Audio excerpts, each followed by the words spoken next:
everyone. Welcome to Webcology here on WMR.FM. It's the 14th of September, 2023. September's halfway through, and more importantly, there's only 1 week of official summer left. So this is it. This is your last warning. Get out there and enjoy yourself while you can still enjoy yourself in the summer. This is Jim Hedger from Digital Always Media, Kristine Schachinger from Sites Without Walls. And this is a kind of complicated show. We have, we're trying to do a series on AI to get a little bit deeper than the, oh my goodness, there's a new robot in the room that's going to perform miracles while it makes us all unemployed kind of talk. So last week we had Gavin Klondike, a AI researcher and a penetration tester, a red team specialist, and also the person who helped set up the AI village at this year's DEF CON. He explained how large language models worked. If you want a background in how LLMs work, go listen to our last show. It was a fun show. It was a really fun interview. Gonna love to have Gavin on again in the future. This week, we thought we'd go a slightly different direction. We want to talk about the integration of artificial intelligence in commonly used SEO tools, and we also want to talk about how SEOs are using AI in their daily practice. We're going to have two separate guest segments. First, Mark Traphagen, the Vice President of Product Marketing and Training at seoClarity. He's going to join us in a few minutes to talk about how a large SEO tool maker integrates AI into the tools they offer SEOs. And a little later on in the show, joining us live from Brighton SEO, we're going to have Craig Campbell come in and talk about how he and his colleagues are using AI in their practice today. First, a little bit of just quick overview on the news. A lot happened this week. We have very little time to talk about it. Google is finally in court in a saga that actually began back in the Trump administration. Then Attorney General Bill Burr filed antitrust charges on Google. And this week, the U.S. Justice Department is going to argue Google abused its power as a monopoly to dominate the search business. They do? Well, you remember how Microsoft back in the 90s and early 2Ks absolutely dominated the desktop, and that's how they threw their weight around and got people to use all the Microsoft suites of products. And in doing that, probably killed off a number of competing products. Sure, I do remember that. The U.S. government took Microsoft to court and literally broke up that dominance. Microsoft was not allowed to have many of its software packages pre-installed in Windows packages. Similarly, because Google owns the vastly dominant browser, it can pretty much throw its software around at first. You are setting up a new computer. First thing you do is use Edge to download Chrome, and That's true. Suddenly you're in the Googleverse, and Google can, through the power of recommendation, pretty much control where your mouse is going to go, right? Well, yeah, sort of, but yeah. By the way, a little factoid. Most people don't know about Windows back in the day. To get around any more antitrust issues, they only completed their products, I know this from a Microsoft person, to 70 or 80%. Remember how they weren't quite done, and you always had like issues that they had to get add-ons for and things? This would be why. Yeah, because they let other people develop the other 30% of the product. Well, the U.S. government is alleging that Google is doing the same sort of thing with Chrome, and with the fact that it owns the vast majority of the advertising ecosystem, and really still to this day, the vast majority of search activity happens at Google. So that's happening right now.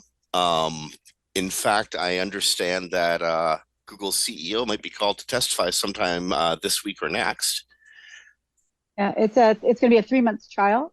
It's primarily focusing on the fact that Google is installed on devices by default, like Mozilla and Apple. Mm. Google is saying, well, people can always change. But I bet if we asked regular people who don't work in this industry or tech, if they knew they could change, there'd probably be a pretty low percentage that knew how to change their browser. I mean, their search engine. So yeah, so that's what they're focusing on because they have 90% market share and 1 point overall. It varies by country, but not by a lot. And then it's worth 1.7 trillion based on that. So, Story that may end up in court. And this is breaking and currently developing. Um, Well-known search marketer Melissa McKay posted on Twixter a sort of cryptic message, an angry cryptic message, saying that she'd kept quiet about this Google Ads issue that she'd been having. But the last reply from support has her seething. Goes on to say, one of her clients started showing in an expanded targeting experiment, despite the fact that she had specifically opted them out of this out of that setting. This cost her client thousands and thousands of dollars. When she tried to take it up with Google support, she was given a runaround, told it was a bug. Eventually ended up getting a refund. But in the meantime, there's a damaged reputation with the client. Clients lost opportunity, and Google's, I don't know,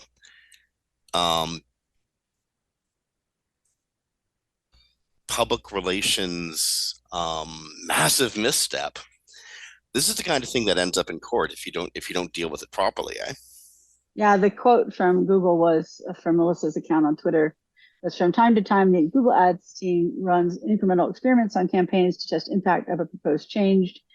Team confirmed that for this issue, we might not provide any credit or refund.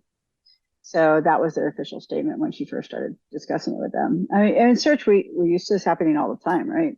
You might be down just because Google's testing something. But you're right. In this case, it definitely could lead to lawsuits because people are losing thousands of dollars, and they directly have stated that they're running a test. So Now, as I understand it, after Ginny Maven, who is Google's paid search liaison, looked into it, she said in Twister she would look into it, that a resolution came about.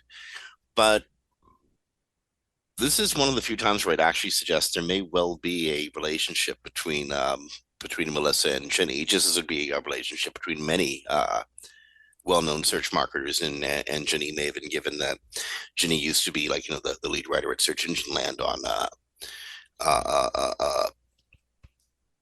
PPC issues and on paid search. So I just thought that was interesting. So when the complaint went really, really, really public, Google took the positive action. Media it works. did. But how many accounts have no idea that even occurred? Well, indeed, and that's why we talk about this sort of thing now. So this is really worth checking. Exactly. Yeah. If you've got a set and forget account, first off, shame on you. Don't do that. And secondly, go take a look.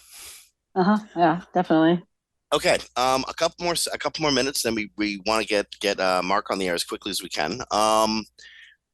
Two quick stories that I can sort of see John Mueller just throwing his hands up and going to the gods or the deities, going, "Goodness gracious, why do I got to say this?" But on the 12th and followed up on the 13th, John Mueller made the point strongly: if you make a change to your website, well, it's pretty Newtonian.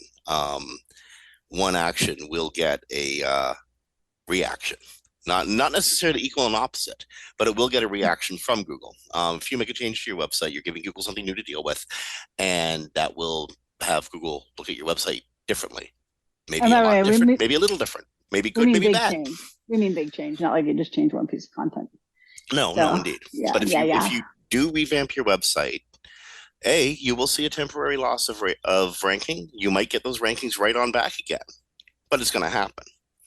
Also, Google will treat your website slightly differently. Well, that's Kristine, what. your complaint with the way John phrased this, though.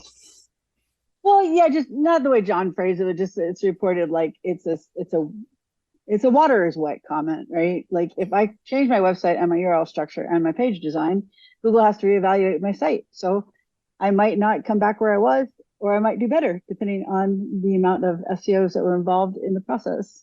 But so it's just kind of a water is wet thing. Of course, it's going to change because they have to reevaluate everything. It doesn't mean it changes for the worse. It just means that the page that used to rank for X had the content changed, and now it's going to rank for Y because the content doesn't reflect the intent match anymore, something like that. For anyone who is doing a major site revamp, this is you hear a lot of people say technical SEO doesn't matter anymore. It's all content. That's the only thing that's important. If you're doing a site revamp, even if you're just reskinning a site, this is when you want your technical SEO by your side. It is. I get so many clients. Sorry, I didn't mean to interrupt. I was just say I get so many people call me for a site audit on their old site, and they're currently already doing a new site and don't have the SEO involved in that. So I like, you really probably want me involved and to check out your new site because everything from just page design to your CWVs to your URL structures to your internal linking, all those things are going to affect how Google reevaluates the new site. Yeah. And if you don't have an SEO involved, you might get lucky and you might lose a lot of traffic. So you always want SEO involved from day one of a site redesign. I mean, before you've even coded anything. So Okay. Lastly, in the news section, and this has just been happening in the last day or so. If you live in the United States, Japan, or India, you are well, you're experienced. At least you're able to experience Google's search generative experience. And if you live in the US, Japan, and India, you're probably seeing a banner overlay in search results prompting you to enjoy the search generative experience. I don't live in any of those places. I live in Canada. And I'm not seeing this banner. But Kristine, you just came across this in the wild just before we went to air. no, I didn't. I couldn't generate it. So Oh, I thought I you saw. I tried. thought you said you saw this big banner No, that pushed everything below the fold. no, that was they pushed ads. So I was laughing because in one of the experiences that SG generated was the SG was below the fold because the ads took up so much space above the fold. So no one would actually know it was there. But yeah, so what people are seeing is they haven't opted into SGE. They're getting this banner, but I unfortunately I tried on a guest account, a not logged in account, and my regular account. I couldn't trigger it with the same query. So it probably just means it's a test or an experiment. Yeah, well, um, to me, that sort of indicates Google is pushing the experience. We know that it ends sometime in December. So, and what comes after that, that's still a big unknown. But yeah, Google is trying to entice people into well, I guess getting experienced. Okay, speaking of experienced, um, it's really cool having Mark Traphagen on the show today, speaking about machine learning, LLMs, and integrating AI into tool sets. One of the reasons I think it's so cool is because Mark is the vice president of marketing and training at SEOClarity. He's been in the SEO world. He's one of the OGs. He's been around for a very, very, very long time. Knows the world, knows the SEO world backwards and forwards, both from the position as a practitioner and as a well, now for want of a better word, a tool and die maker. First off, Mark, welcome to Webcology. Thank you, Jim. I haven't had my position described that way before, but maybe I'll use that now. Yeah. It's ironic because one of my first jobs out of high school was working in a tool and die plant. So I've come full circle. You were in on some of the earliest thinking in search on machine learning when you were working with Eric Eng.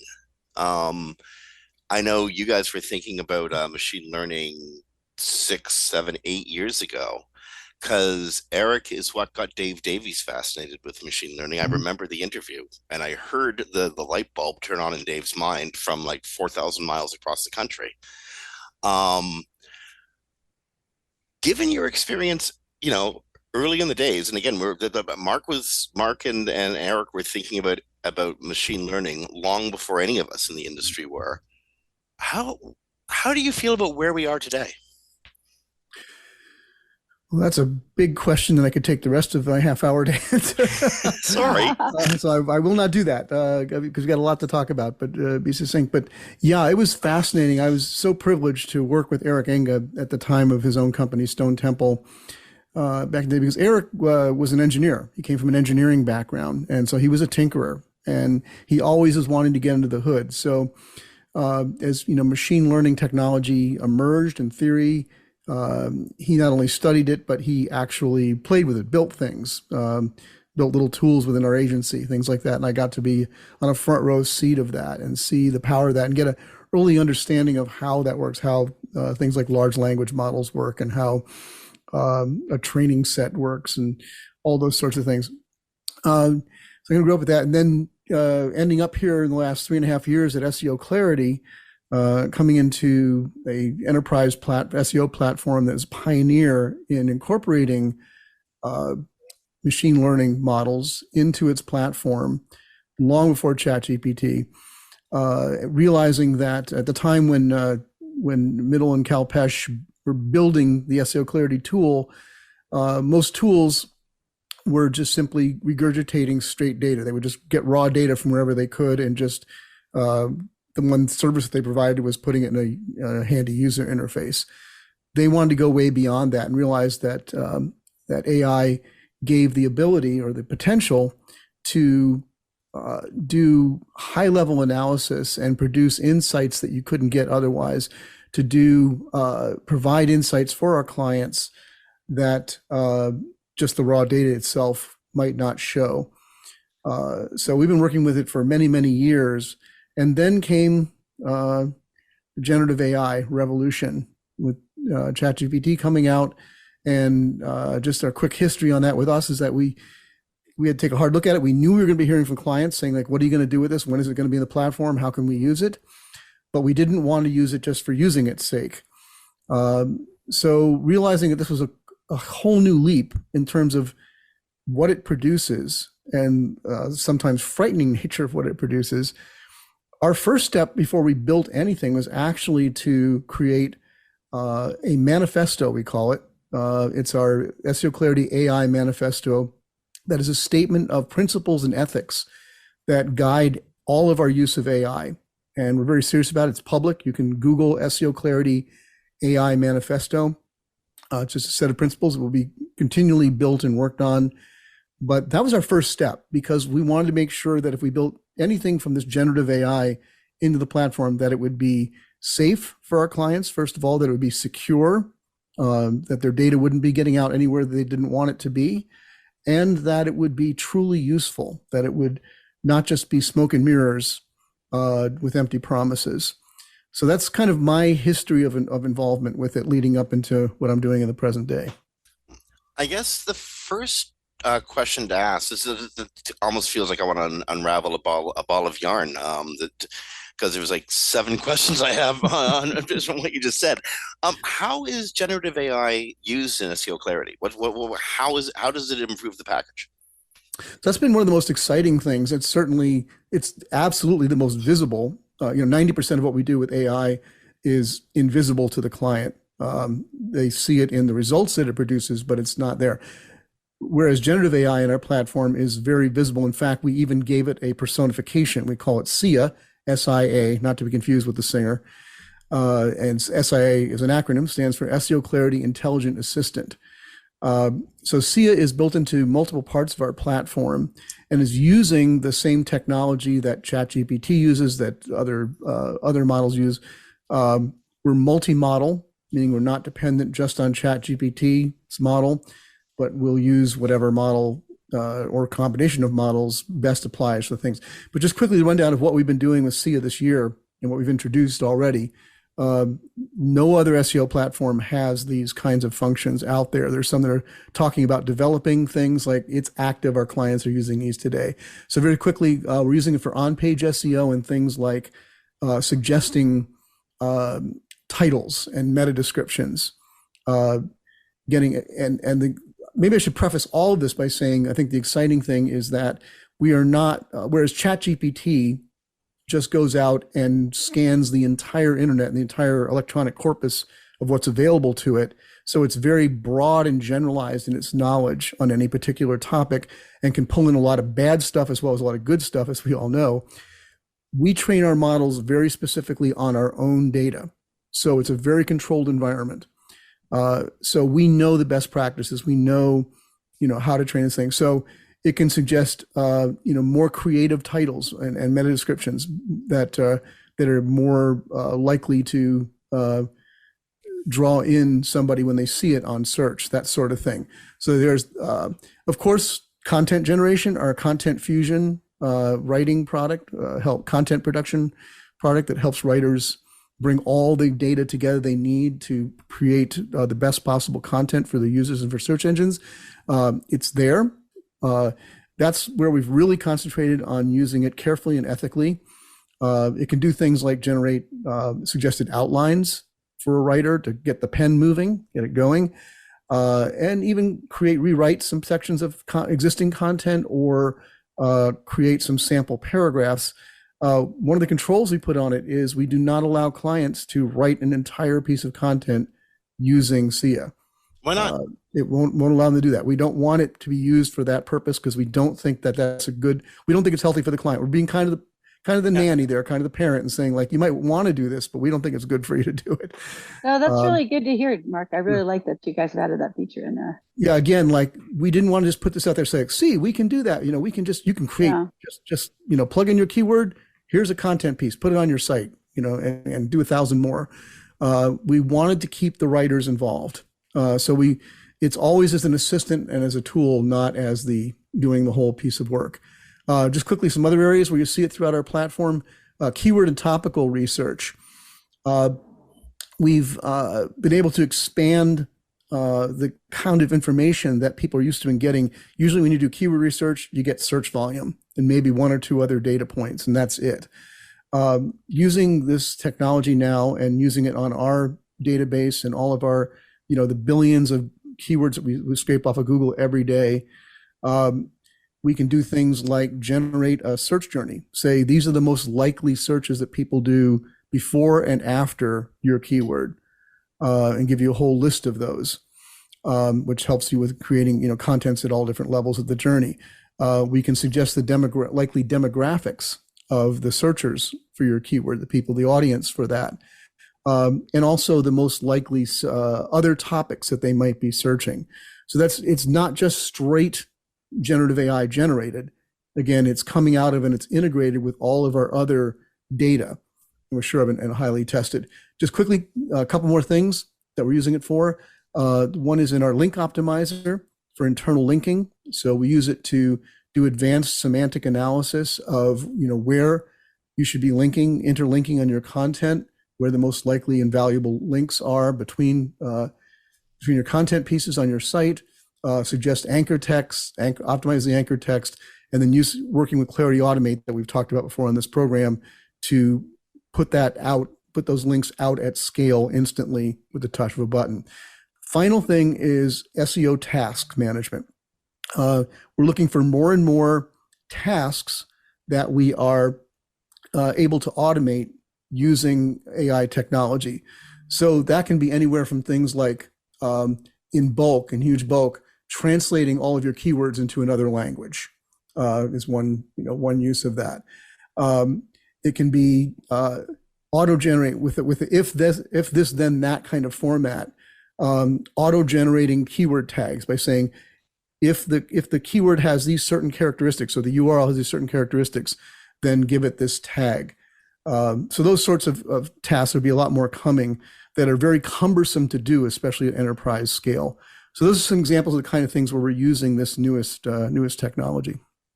I have to say, I really love the internal linking because internal linking, as far as I can tell, and I've talked to other technical SEOs, we've seen an increase in the value that Google puts on the internal link structures. Mm-hmm. And actually can see actual increases from optimizing in your internal links. But the issue is it's so hard on an enterprise site where they might have millions of links internally. Yeah. So that's such a great offer that you're doing, especially because you're using semantics to develop the anchor text and the relationships between the pages. So that's great. I think that's Yeah, really, thank you. Our really super helpful. clients are very excited about it, and we've Yeah. already got some fantastic case studies that we're developing with some of the clients here on amazing results that have happened already from this. But it's something that they knew they should be doing, but just could not do, again, because of the scale. We were talking about tens of thousands or hundreds or millions of pages. It's very, very daunting, but this technology can find all the best link opportunities and set them up for you. And again, with Clarity Automate, actually implement them right away across the platform. Yeah, and that's amazing because that saves you so much tedious work hours there. Absolutely. Yeah. Mark, one thing you said earlier that I really caught on is LLMs had been machine learning was being used by SEO Clarity before November of 2022 Oh, yeah. when ChatGPT Mhm. was introduced. But in November 2022, you had to look at what you were doing and sort of step back a second and reevaluate. What kind of impact was that when ChatGPT came out and you started realizing how different it was, and I guess what you were using or how much more capable? How big an impact was that really?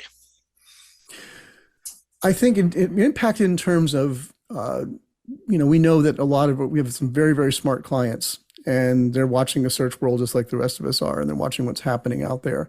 And when something new comes along, there's the FOMO sets in, right? If this is something good, we don't want to be left out, but we're also a little scared of it, maybe. Right from the beginning, those of us who are paying attention, we're seeing, within a month or so after ChatGPT hit the mainstream and became the big deal that it is, the scary stories were already coming out, right, about potential misuses of it creating, hallucinating, as they say, totally bogus information, all kinds of things. So we knew we were going to be hearing from clients and saying that, hey, if this is safe or you can find a safe way to use it, we want to use it. But as I said at the beginning, we also didn't want to just use it for the sake of using it, just like it's a shiny new thing, so we have to use it. We're driven at SEO Clarity by the wants and needs of our clients. Because we're independent, we're not dependent on investors or anything else, we're self-sustaining. We have that freedom to do that. Our clients are our bosses, and they tell us where to go. But we also have a responsibility to them, hence the AI manifesto in the beginning, to give them guidance, and they depend on that for us. So we took a lot of time to think about how can we build this in a careful, responsible way, to use it ethically. That again, because we work with enterprise level clients, they're very sensitive to this. They do not want to have any shade of black hat. They don't want to have any shade of gaming the system out there, and yet they need economy of scale desperately. So it was a balancing act in that regard.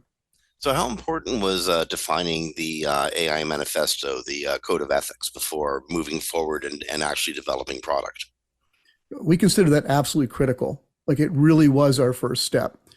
Before we began dreaming about what's all the cool things we could do about this and soliciting ideas from clients and things like that, it was because of the potential power and danger of this technology. We felt a distinct responsibility to start from an ethical position and actually put that into words. And we hope put that out there. And we made it very public to be, we hope, an example. I was encouraged to see just in the news this past week, a number of large technology companies had a summit at the White House, and they all signed in together on a similar kind of document, saying for ethical uses of generative AI.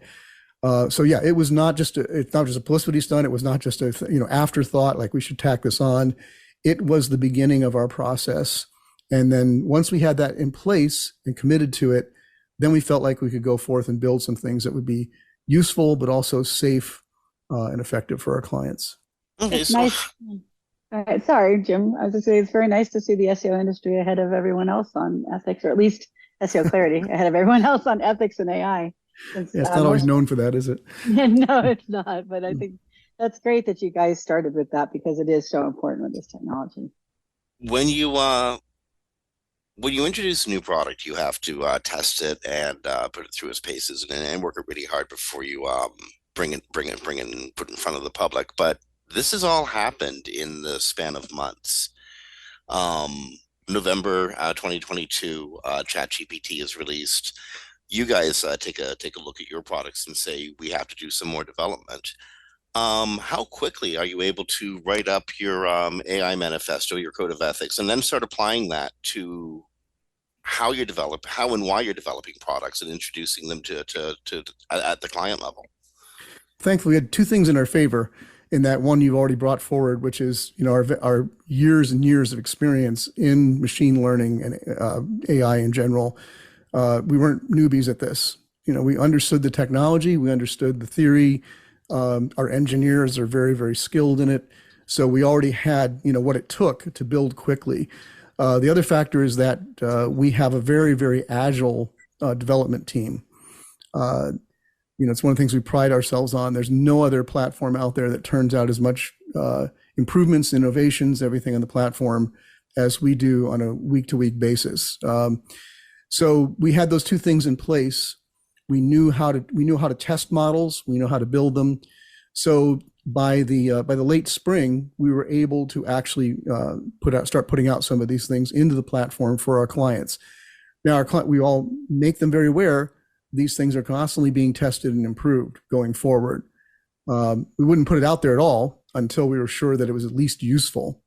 But it's a constant process of feedback and improvement, iteration all along the way. I only have I think a couple more questions for you. I don't want to keep you all afternoon. We have one of the things seoClarity is known for is responsiveness to clients. If they need something changed in their package, you guys are pretty quick on it. What if somebody is working with your AI innovations and has suggestions? They want something more in the tool that you offer, or they think it would be better if prompted slightly differently. How open are you to making changes on a meta level and on a per package level? Yeah, we're not just open to those, we thrive on them. It's really how we built the business around the clients and around what they want and need. We've always had a saying that we live by, that if at least two clients want something built and it's technologically feasible to do it, we'll do it. And for the most part, we've kept that over the years.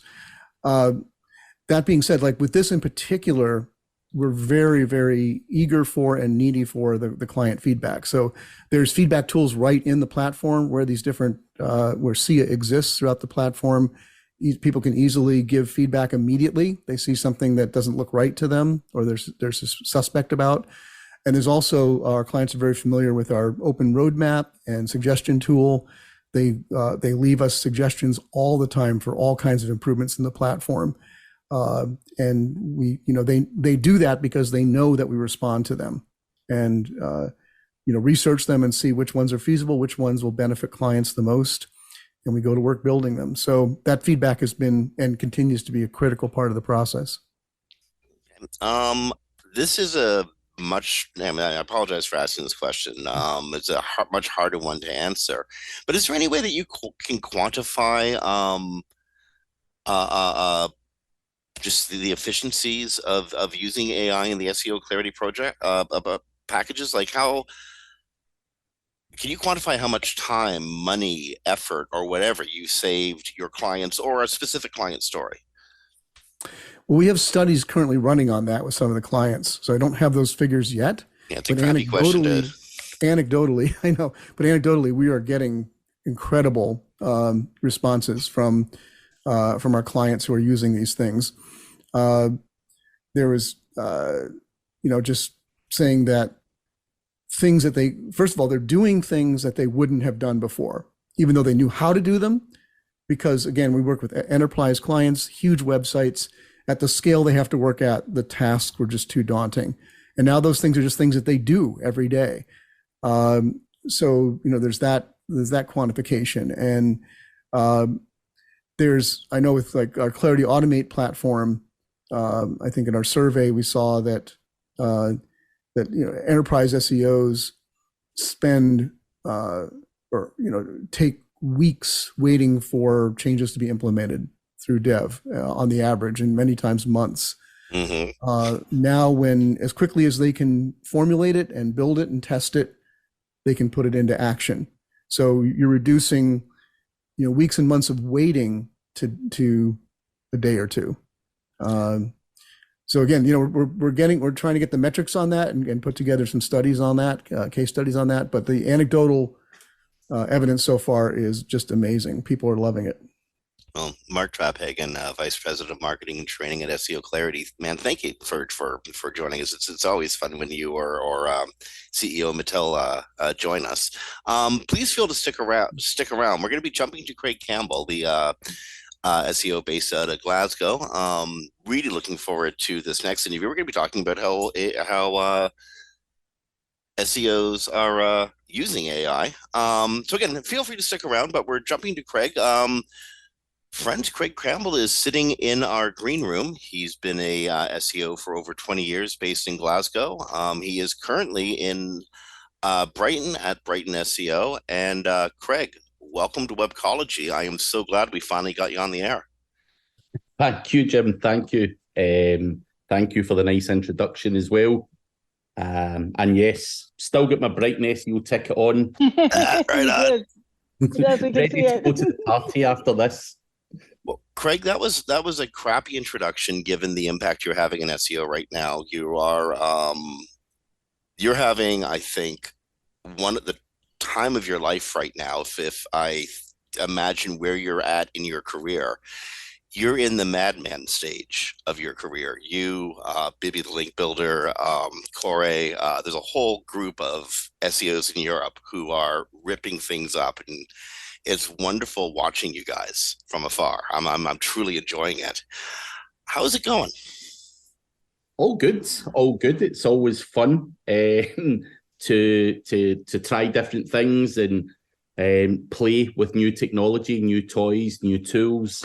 So now life is good. It's good to travel, go to conferences, network, as well as playing with all the tools, and just try. Well, certainly for me, I can't really speak for anyone else, but like to try and think outside the box, try and blow things up, understand how things work a little bit better, and it's a lot of fun. I can't complain.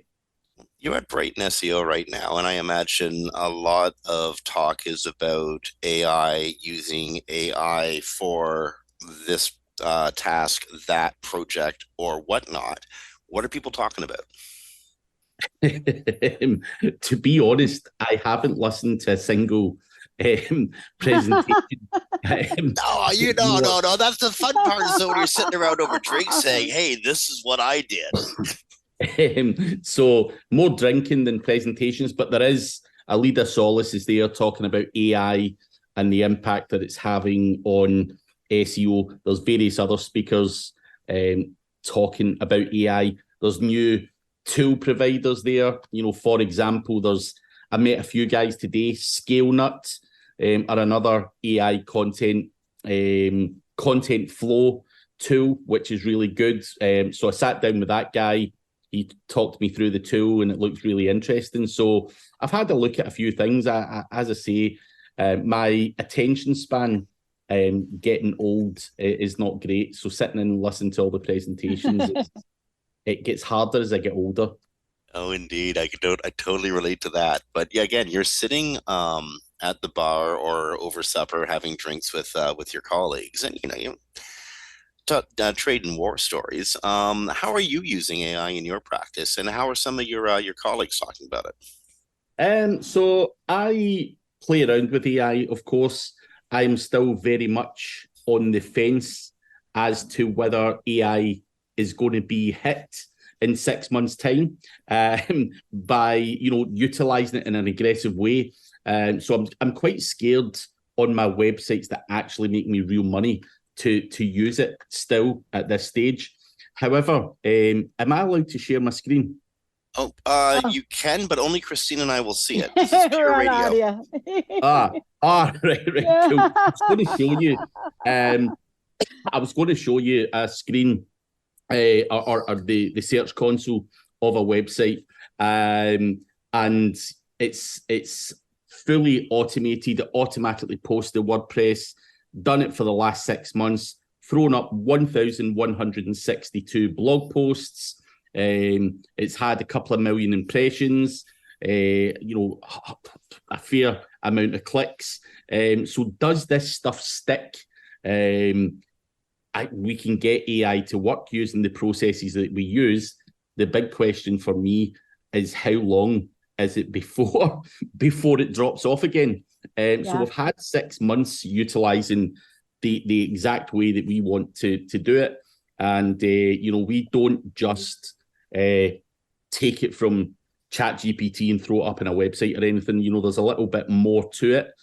Such as maybe using Quillbot to paraphrase the content, a little bit of human editing, but so yeah, it's working okay on certain websites that we're messing around with, but I still don't have the greatest faith in the long term,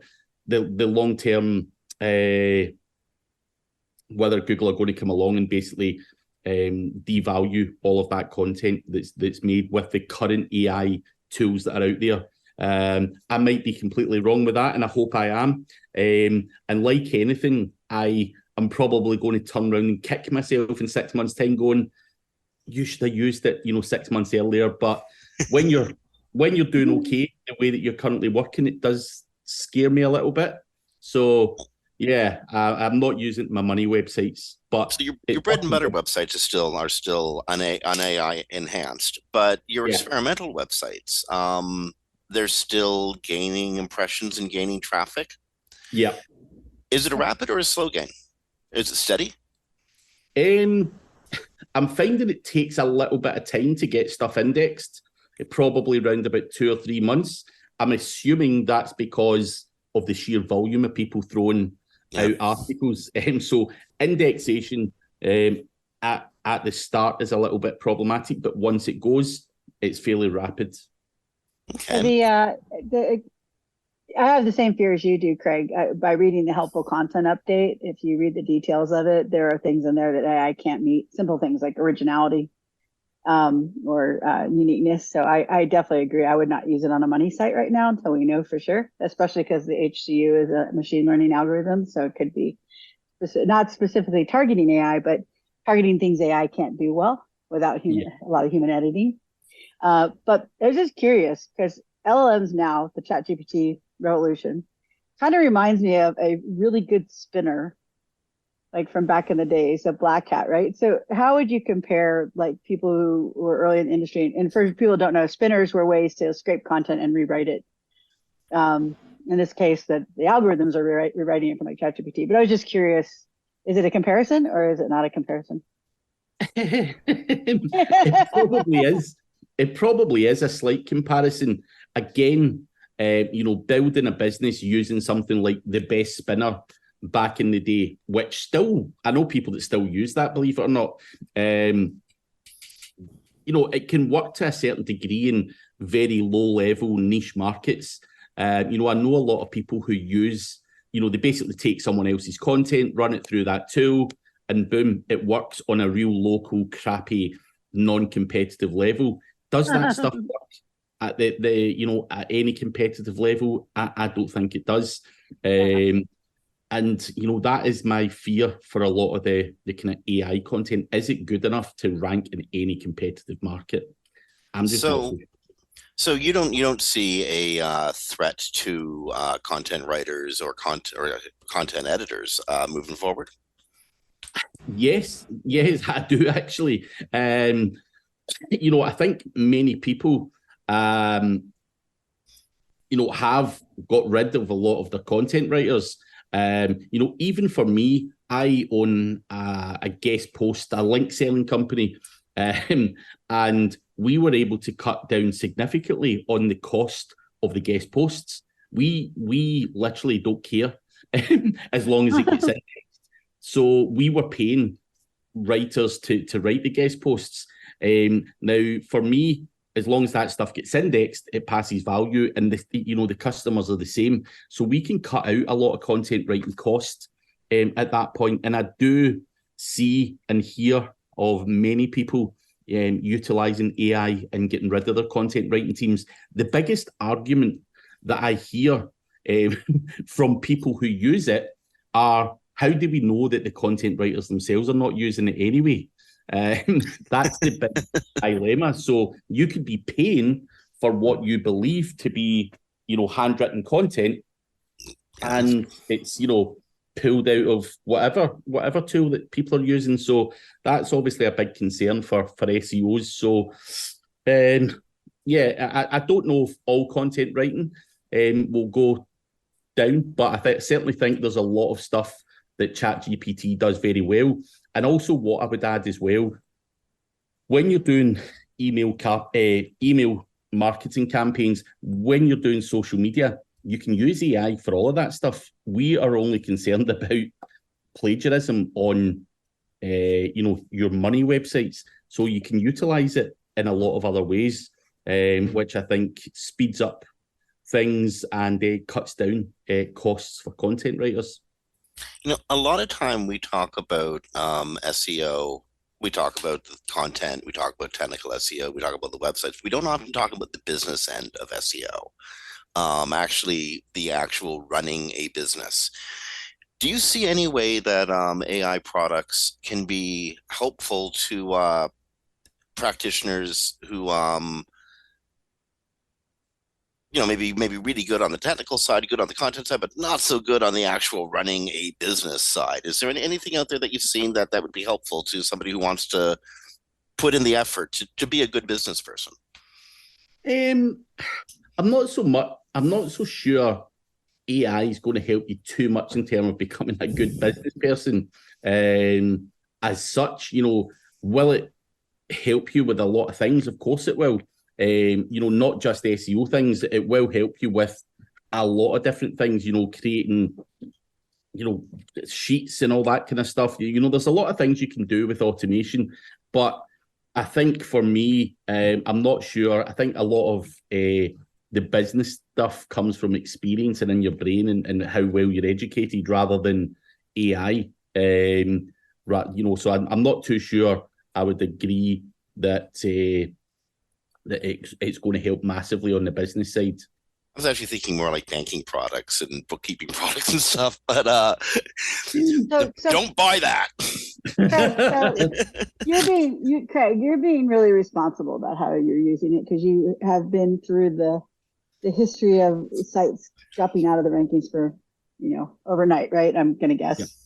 Yeah. So, but do you see that industry wide, or do you see a lot of people, especially in the areas you work in, who are just like throwing it up there thinking that's not a big problem? Or what is the general psyche that's going on with the industry? I personally, from the people that I interact with, think that 95% of people, SEOs in particular, are fairly lazy, and they will use any way of cheating, if you like. And so I think, I see a lot of people just throwing up stuff and they're not considering things. But like, many of us who've been in the industry for years, we see these updates. We know what it's like to basically have a business pulled from under your feet, and it's no laughing matter when you're earning really good money, and then Google decide to do something, and and you're not earning any money anymore. It's not a nice feeling. So yeah, that's why I'm always kind of ultra cautious. I know I've got some form of reputation for being black hat as hell, and yes, of course, I do enjoy that side of it. But the reality is, most of where I make real long-term consistent money is from websites that I do properly. Yeah, I wrote an article. I can't say all the words on here, but black hat, white hat, gray hat, and butt hats, I guess I could say. Meaning that most people don't do the black hat on the cash register that pays the bills and pays their employees. It's usually done, responsible ones do it on other sites, unless it's just their own site and they don't care, because people's jobs are on the line if you do it on a site where it destroys the site. When we say this for people who have not been in industry long, especially, I think it was more algorithms that were brutal in the early days. You literally would lose your entire site overnight, like 90% traffic loss, and you were never getting it back. So so I think with wisdom comes with experience, and using it on your cash register is probably not the best idea. So I like that you also do that the same way. So I am curious, Craig. You noted that you have a reputation for being black hat, but most of your work is in the quote unquote do it right category. Is that a millstone around your neck, or has that been a millstone around your neck in your career? Not so much. Not so much. Like, I do things that you know have been fun to try. Some people will see it as immoral, or whatever. I've never harmed anyone or anything. I've had a lot of fun, and you know, I've made money. I've lost money. I've blown up websites. I've done, you know, we've all done it, right? And whether people care to admit it, but I think, you know, I've actually got quite a lot of good positive feedback from, you know, the way that, you know, I talk about mistakes and the way that I do try and test different things. So I wouldn't change it. You know, there's certainly guys out there who work, and I get that, you know, I'm very good friends with a lot of people who work in the kind of corporate space, the white hat space, and they can't be seen to be saying the same things that I say. You know, buying links and doing this and doing that, because they're charging, you know, big corporate clients a fortune, and they've got to do the job differently. So we've all got our own space in the market, and it would be boring if we were all the same. So yeah, I just like to think, you know, I'm a bit of a guy that just likes to duck and dive and try a few things, and that gets out there, and some people love you for it, some people hate you for it. But on the flip side, you look at guys like Mark. I remember watching Mark years ago with the other guy, Eric, on a lot of video content back in the day. And, you know, I'm sure Mark will say, like, you know, for all the good stuff that they do, there's probably still people coming at them for something or another. So you can't please everyone. So if I can please a small proportion of the industry, you know, by, you know, doing things my way, then I've won. You know, we can't all say the same thing and talk about the same stuff. So it was my way into it. Go ahead. Sorry, I was just agreeing. So yeah, I would say that black hat gets a bad rap a lot of the times for the people that do bad things with it, but negative SEO and things like that. But black hat that's not harming anybody, you actually learned a lot from that. In the early days, the people you learned the most from were like Greg Bozer and Oilman. Todd Friesen is still Oilman, but yeah, Todd Friesen, people like that who blew it up doing black hat because you learned what the algorithms did. So I think we've learned a lot from people doing black hat, and it's a toolkit. My article was about when that's not okay, like when someone's not properly informing a client or using it on their cash register site. That's different. But but we've learned a lot from what black hats do. So I don't have a personal issue. And I think it's unfortunate sometimes people hear black hat and they just think like hacker or a really bad person. And it's like, no, a lot of black hats are just testing Google's limits. And as long as you're not harming a client or harming somebody who's relying on that money to come in, then there's no issue with that. It's just what Google doesn't like. It's not. I once did hear a rumor, Craig, about you, a wagon and a bunch of cell phones. Was that you, Craig? Well, was that you? Is there any truth? So you took a bunch of cell phones in a wagon through Glasgow and actually changed how Google's search results were constituted. Is that true? Yeah. So there's a video on YouTube. So it was actually Holly Starks who started that. Now, what we were trying to do was do click-through rate on Google My Business listings, where we're able to cause traffic jams with all these phones and all that kind of stuff. So, you know, click-through rate and engagement on a Google My Business or a Google Business profile, as they've called it now, you know, that helped move the needle on your GMB listings. And yeah, we wanted to try that out and see if it worked, and yes, it did.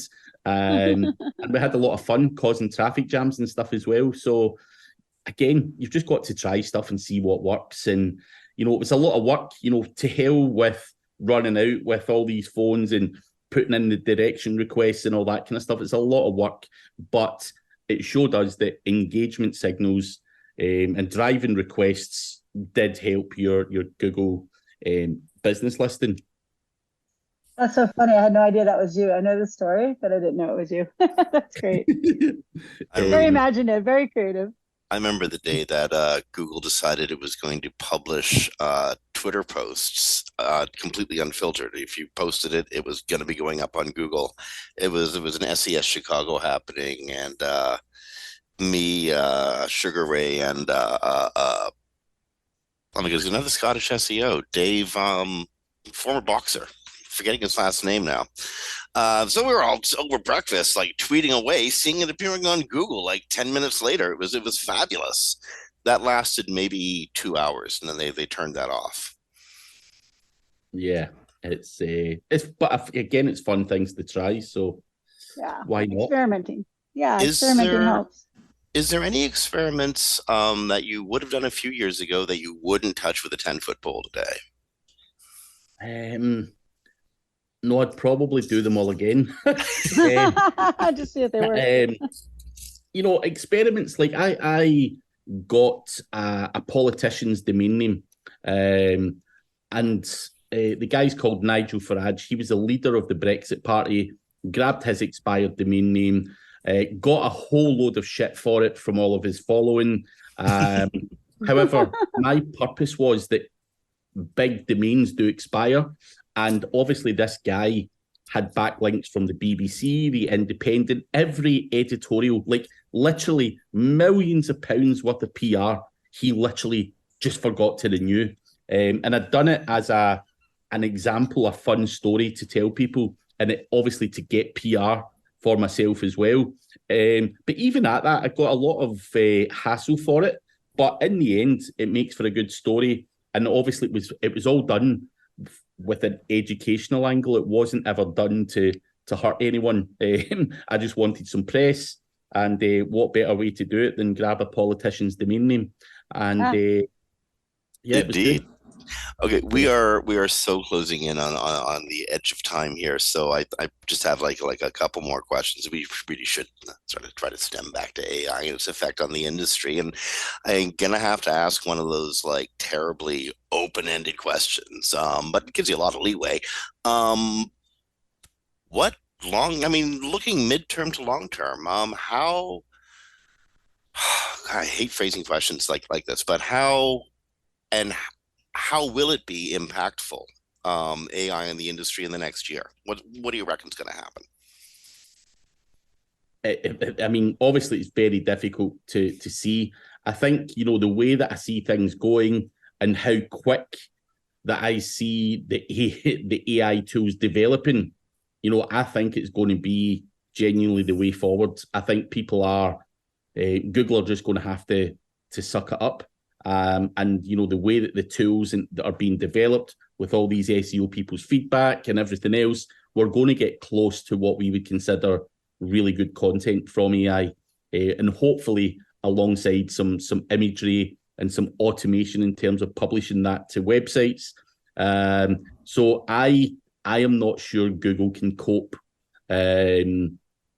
with the way that these things have been set up and built, and I'm hoping that it does pull through and becomes a regular thing. I get that Google, can detect it and all that kind of stuff, but the sheer volume of it, the way it's been used, the way it's been tweaked and everything else, I just think it'll be really, really hard to keep this a lid on it. So I'm hoping that it makes our lives as SEOs a lot easier, because for me, I have, like many of you guys probably have, I have got literally hundreds of domain names that I have never gotten round to putting anything on.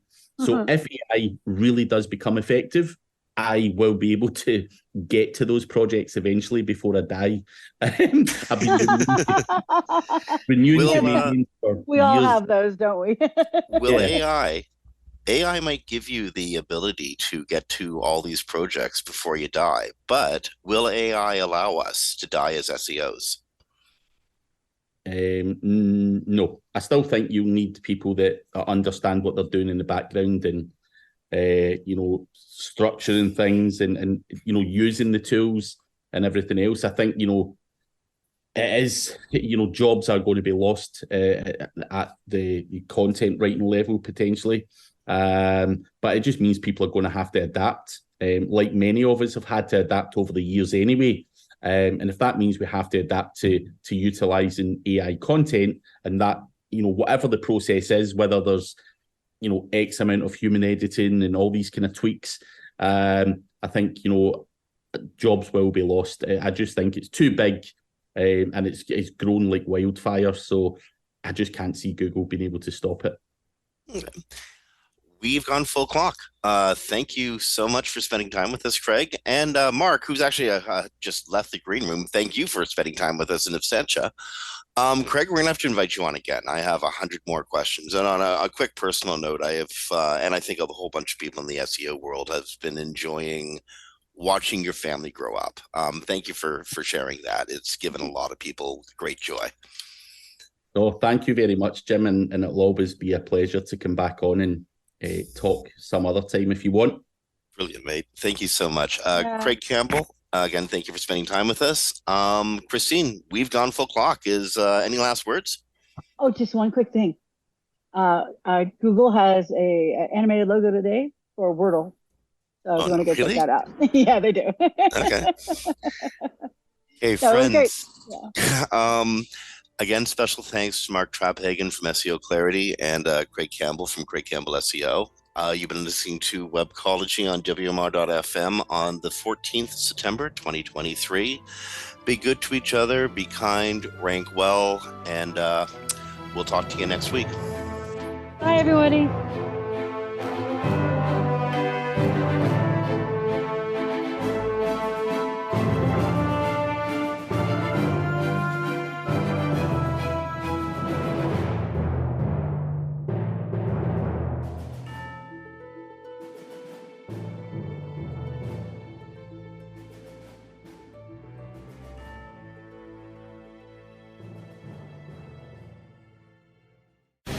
The opinions expressed on this program are those of the guests and hosts and do not necessarily reflect those of WebmasterRadio.fm's management or sponsors. Any rebroadcast or redistribution without authorized consent of WebmasterRadio.fm is prohibited.